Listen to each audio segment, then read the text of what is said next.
You have heard this rhythm, it's been used in too many songs to mention.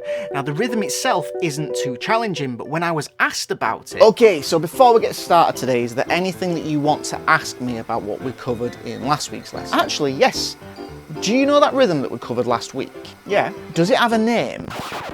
To be honest, I found it a little bit embarrassing. I realised that I didn't know much about it, so it's time to do some research and see what we can learn.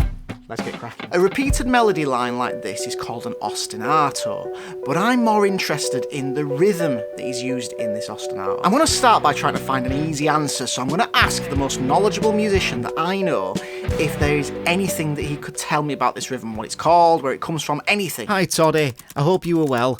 I have a quick music question for you. The 3-3-2 eighth note pattern in 4/4 that's incredibly common. I'm thinking like the piano in Clocks by Coldplay as an example for you. Do you know what this rhythm is called, if it has a name at all? The rhythm is in 4/4. We add the eighth note subdivisions to it. I sometimes hear this rhythm referred to as the 3-3-2 rhythm, because if we split these eighth notes into groups of 3, 3 and 2, so instead of counting it as 1 and 2 and 3 and 4 and like we normally would, we count it as 1, 2, 3, 1, 2, 3, 1, 2. If you arpeggiate a chord giving us an ostinato and apply this 3-3-2 pattern to it, then it sounds like this. It's natural when we count like this to hear the emphasis on the number ones. So if we break this rhythm down and focus on where these accents are, the first accent is on beat 1, then the and after beat 2, and then beat number 4. If we get rid of the ostinato and accent these beats instead of the normal 4/4 downbeats, we get this rhythm, and this is a very common rhythm in popular music. Okay, so I've got a message back from Dan, so let's see what he says. Good question, Dave. I'm not sure if it has a name. There's a Clave pattern in Cuban music, or the Bo Diddley rhythm, where the first half of the phrase is 3-3-2. Now, Dan doesn't know any specifics, so it looks like I have got some research to do, because I do want to learn about this, but he has given me some new food for thought and some things that I should research. I already know a little bit about the Bo Diddley beat. So the Bo Diddley beat is a syncopated rhythm, and it's named after the rhythm and blues musician Bo Diddley. He popularised this beat in 1955 with his self-titled single Bo Diddley. This is the Bo Diddley beat.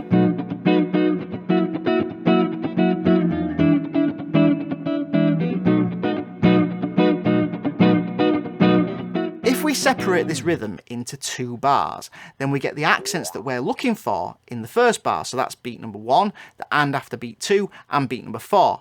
And in the second bar, we have accents on beats 2 and 3. This Bo Diddley beat is a very common rhythm in rock, blues, and pop music. I think the first time I came across this rhythm was when I first started playing guitar and I learned George Michael's song Faith. The author, Michael Campbell, in his book Popular Music in America, The Beat Goes On, describes the Bo Diddley beat as a slightly altered version of the Clave rhythm, and it shows the relationship between Afro-Cuban music, Americanized Latin rhythms, and rock rhythms. This is interesting because the Clave is a rhythm that Dan told me to look into. Afro-Caribbean rhythms are commonly known for their danceable feel, which is achieved by syncopated and asymmetrical rhythm patterns. A key rhythm for understanding this tradition is the clave. A clave is repeated rhythmic accents that are emphasised within the groove of a song. So this is kind of like the pulse of the music that the musicians will follow, in which certain beats will be accented. And we can think of this almost like a metronome that the musicians will play along to, but the music doesn't have to play every beat of this pulse. It's just what the music is centred around. But unlike standard time signatures like 4/4, clave rhythms do not accent the same beat on every measure. There are different forms of clave, but the most common clave in popular music is the son clave, which originates from Cuba. This feels like I'm heading down the right track now, as Michael Campbell's definition of the Bo Diddley beat also mentions Afro-Cuban music. This is the 3-2 son clave. The first bar has 3 accented beats and the second bar has 2 accented beats.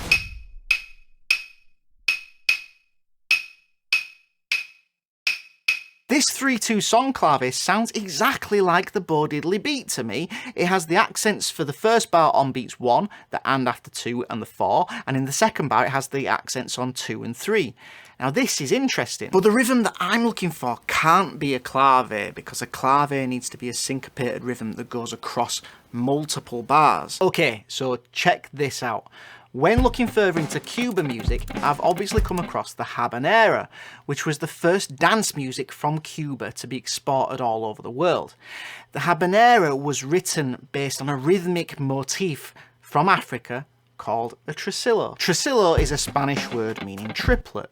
Now the research that I have just found on the tresillo says, as used in Cuban popular music, tresillo refers to the 3 side, as in the first 3 strokes of the son clave. The popularity of this rhythm has made it a rhythm that is used all over the world. So this is it. This is the rhythm that I've been looking for. It's the tresillo. Now I don't know if when played with an 8th note ostinato, it would have a different name. I can't see anything that would suggest otherwise, and if any of you do know if this has been given a different name, then please feel free to let me know in the comments section. So I would describe this rhythm as an 8th note ostinato played with a tresillo rhythm. So I've done my research, and I now have an answer that I'm happy to talk to my student about. Do you remember last week when you asked me about that rhythm? What rhythm? If you enjoyed this video, I think you'll really enjoy this video next. Please check out my Patreon page where you can join the community, where we can share our music and our learnings with each other, and you can get all of the stuff that goes along with these videos. So thanks very much for watching, and I'll see you later.